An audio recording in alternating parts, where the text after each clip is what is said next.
La présence de Kate Middleton au défilé Trooping the Colour était très attendue.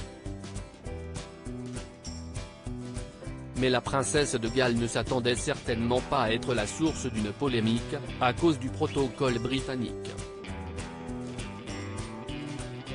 Le samedi 17 juin était une journée de la plus haute importance pour Charles III. Quelques semaines après avoir été couronné roi en l'abbaye de Westminster, le mari de Camilla Parker Bowles a assisté à son tout premier Trooping the Colour. Un événement qui a lieu chaque année à Londres et qui célèbre l'anniversaire officiel du monarque. Charles III fête donc son anniversaire 2 fois par an, comme sa mère la reine Elisabeth II avant lui. Pour cette tradition vieille de 200 ans, les membres de la famille royale britannique ont suivi un protocole très précis. La procession a débuté à Horse Guards et s'est poursuivie jusqu'au palais de Buckingham. Charles III était sur son cheval, tout comme le prince William, le prince Édouard et la princesse Anne. D'ailleurs, personne n'a manqué de remarquer que le roi était quelque peu chafouin à cause de son destrier, qui semblait être de mauvais poil le jour de Trooping the Colour.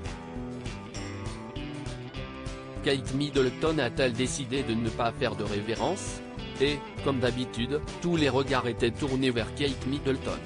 Sublime dans une robe de couleur verte, la princesse de Galles a préféré ne pas défiler à dos de cheval ce jour-là. Le sens du style avant tout pour la mère de George, Charlotte et Louis, qui est apparue dans une calèche avec ses enfants et la reine consort. Et ce n'est pas tout. Comme le veut la tradition, les membres de la famille royale sont soumis au protocole lorsqu'ils s'approchent du roi et de la reine. En descendant de la calèche, la sœur de Pippa aurait dû faire la révérence en rejoignant le roi et son épouse. Sauf que Kate Middleton ne s'est pas inclinée, comme l'ont remarqué plusieurs experts de la famille royale. Alors, la parfaite princesse de Galles a-t-elle décidé d'envoyer paître la bienséance? Pas du tout. Comme l'a fait remarquer Hello, l'épouse du prince William avait déjà rencontré le couple royal plus tôt dans la matinée. Elle n'avait donc pas besoin de faire une énième révérence à Charles et Camilla, tout simplement.